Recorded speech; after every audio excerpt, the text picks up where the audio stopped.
والعاقبة للمتقين وصلى الله وسلم على نبينا محمد وعلى آله وصحبه أجمعين. أما بعد، قال الله سبحانه وتعالى في كلامه المجيد: أعوذ بالله من الشيطان الرجيم، بسم الله الرحمن الرحيم.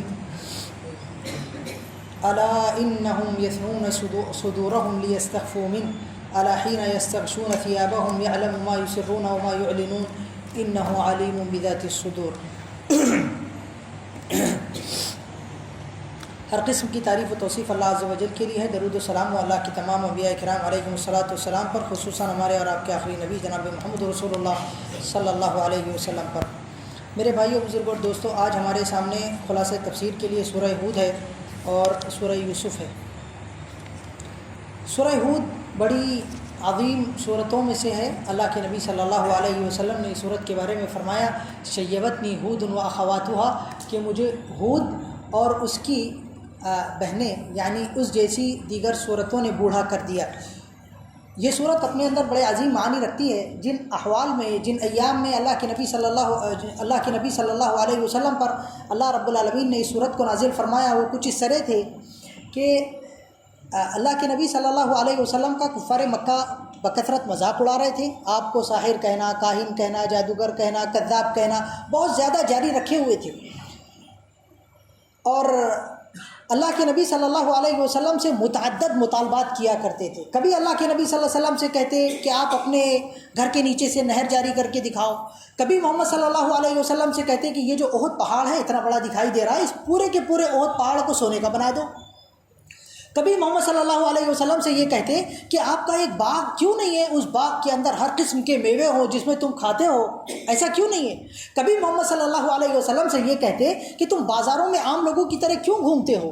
کبھی محمد صلی اللہ علیہ وسلم سے یہ کہتے کہ آسمان سے تمہارے ساتھ میں ایک فرشتہ کیوں نہیں آ جاتا جو تمہاری تصدیق کرتا. تو اللہ کے نبی صلی اللہ علیہ وسلم سے بہت سارے مطالبات کر رہے تھے. اللہ کے نبی صلی اللہ علیہ وسلم جب یہ دیکھتے تھے کہ کفار سارے مطالبات کرنے کے بعد اللہ کے نبی صلی اللہ علیہ وسلم سے دور ہو رہے ہیں، اسلام کے قریب نہیں آ رہے ہیں، اور اللہ کے نبی صلی اللہ علیہ وسلم اپنے دل میں اس بات کے شدید حریص تھے کہ یہ کسی طرح سے اسلام میں آ جائیں. اللہ رب العالمین نے قرآن کریم کے اندر فرمایا: لعلک باخع نفسک الا یکونوا مؤمنین. اے محمد صلی اللہ علیہ وسلم، آپ کی اتنی حرص ہے ان کے ایمان پر کہ اگر یہ مومن نہ ہو تو ڈر ہے کہ آپ اپنے آپ کو ہلاک کر لیں. فلعلک باخع نفسک علی آثارہم ان لم یؤمنوا بهذا الحدیث اسفا. اگر یہ ایمان نہ لائے تو آپ مارے افسوس، حزن و ملال کے اپنے آپ کو ہلاک کر لیں. اور یہ بھی ڈر تھا کہ لعلک تارک بعض ما یوحی الیک. اے اللہ کے نبی صلی اللہ علیہ وسلم، یہ جب آپ سے بار بار مطالبات کرتے ہیں اور حکمت کی وجہ سے ہماری طرف سے ان مطالبات کو کبھی کبھی پورا نہیں کیا جاتا ہے، تو اس بات کا ڈر رہتا ہے کہ آپ کے پاس میں اللہ کے جو احکامات آ رہے ہیں کبھی آپ ان احکامات کو چھوڑ نہ دیں. اس بات کا بھی ڈر رہتا ہے. تو اللہ رب العالمین نے اس صورت کا ان احوال میں نزول فرمایا، اور اس صورت کا نزول فرما کے اللہ رب العالمین نے تقدیر کی جو 4 مراتب ہے تقدیر کے، اللہ رب العالمین نے محمد صلی اللہ علیہ وسلم کے سامنے ان 4 مراتب کو رکھا اور امت محمدیہ صلی اللہ علیہ وسلم کو تقدیر پر ایمان سکھایا. وہ کون سے مراتب ہیں میرے بھائیو؟ 4 مراتب. 4 مراتب تقدیر کی یہ ہے کہ ہم سب سے پہلے یہ جان لیں کہ اللہ رب العالمین نے روئے زمین کے اندر جتنی چیزیں ہونی ہیں ان ساری چیزوں کو جان لیا، پہلا مرتبہ. دوسرا مرتبہ یہ کہ اللہ رب العالمین نے ان ساری چیزوں کو اپنے پاس لوح محفوظ میں لکھ لیا. تیسرا مرتبہ اللہ رب العالمین نے ان چیزوں کے ہونے کو چاہا، اللہ کی مشیت، اللہ کا ارادہ. اور چوتھی چیز، اللہ رب العالمین نے پھر اس مشیت کو نافذ کیا، ان اشیاء کو دنیا کے اندر پیدا فرمایا. اللہ رب العالمین نے یہ 4 مراتب لوگوں اللہ کے نبی صلی اللہ علیہ وسلم کے سامنے رکھ کر آپ کو یہ بتایا، مثالیں بھی دی. قوم ہود کی مثال دی، اور قوم ہود کے اندر لوگ 2 قسموں میں بٹ گئے، ایک ایمان والے تھے، ایک کافرین تھے. ایسے ہی قوم صالح کے اندر، قوم لوط علیہ السلام کے اندر، قوم شعیب کے اندر، جن کی مثالیں سورہ ہود کے اندر دی گئی، سبھی قوموں کے اندر تقریباً ایمان والے کافرین 2 قسم میں لوگ بٹ گئے.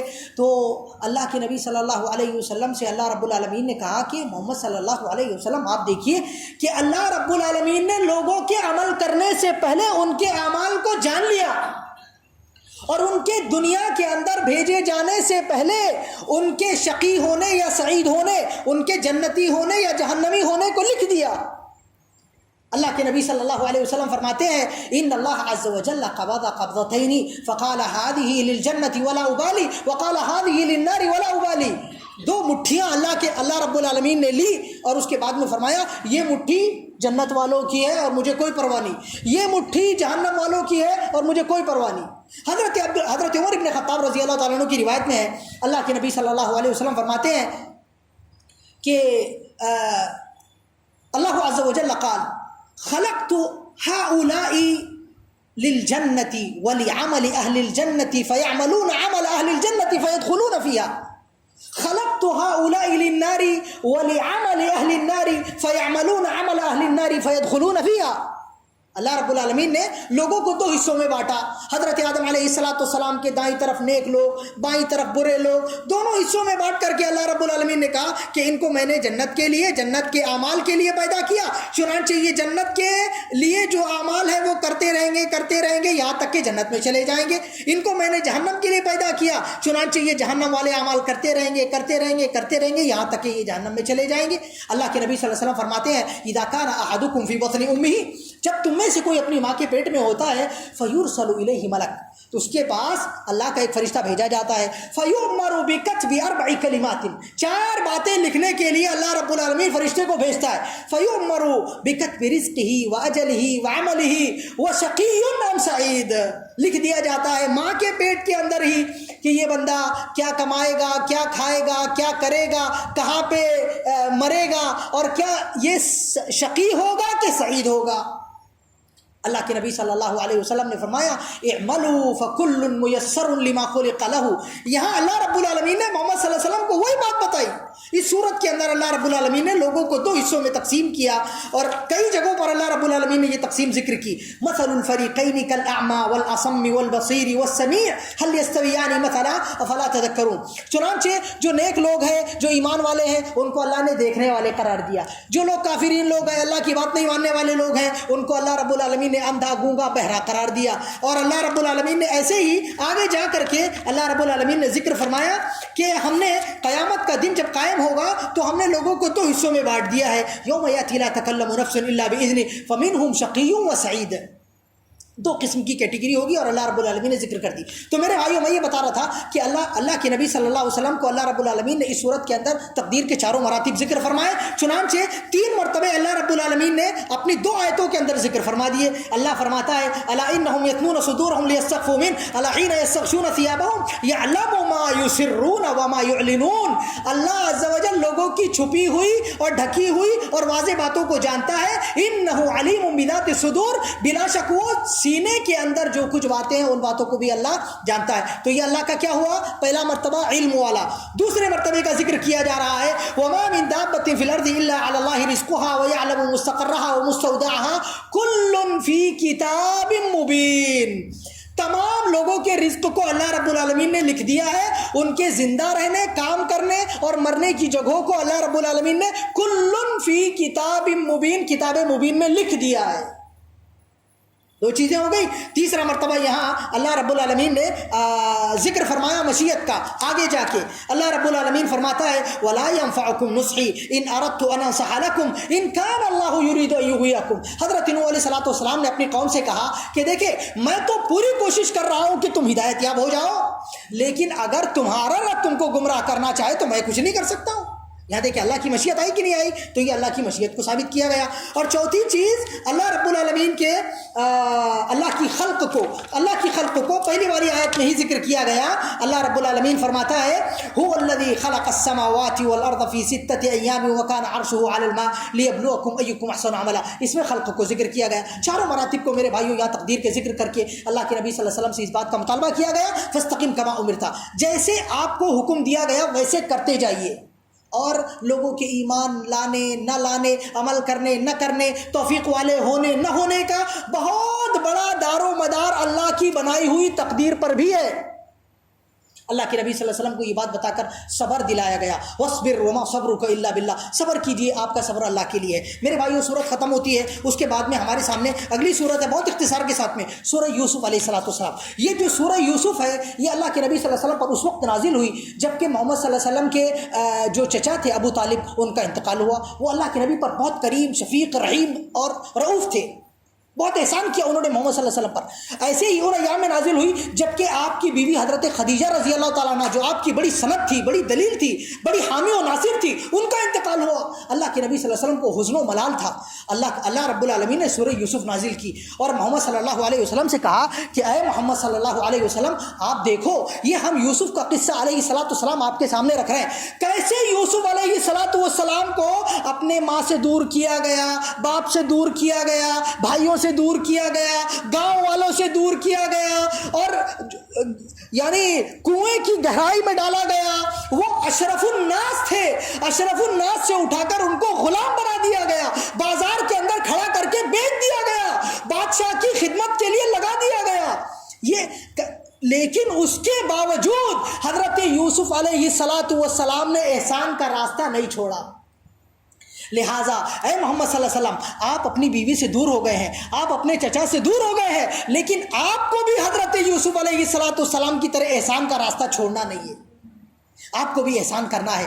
کیونکہ میرے بھائیوں، اللہ نے اس صورت کے اندر بار بار یہ بات بتائی ہے، اتنی بات بتا کے اپنی بات ختم کروں گا، بار بار یہ بات بتائی کہ احسان، لوگوں کے ساتھ میں احسان، اللہ کے ساتھ میں احسان، قریبی لوگوں کے ساتھ میں احسان، پڑوسیوں کے ساتھ میں احسان، جانوروں کے ساتھ میں احسان، اپنے جو کام آپ کر رہے ہیں اس کام کے ساتھ میں احسان، اچھائی، یہ ایسا راستہ ہے جو آپ کو غلبہ دے گا، تمکن دے گا، آپ کے عمل کو اللہ کے یہاں قبولیت دے گا، لوگوں کے دلوں میں آپ کو جگہ دے گا۔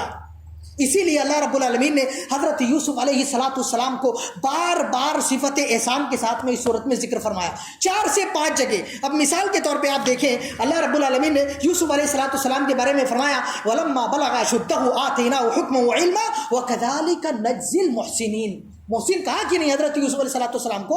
ہاں، کہا کہ ہم نے یوسف علیہ السلام کو ان کے احسان کرنے والے ہونے کی وجہ سے کیا کیا؟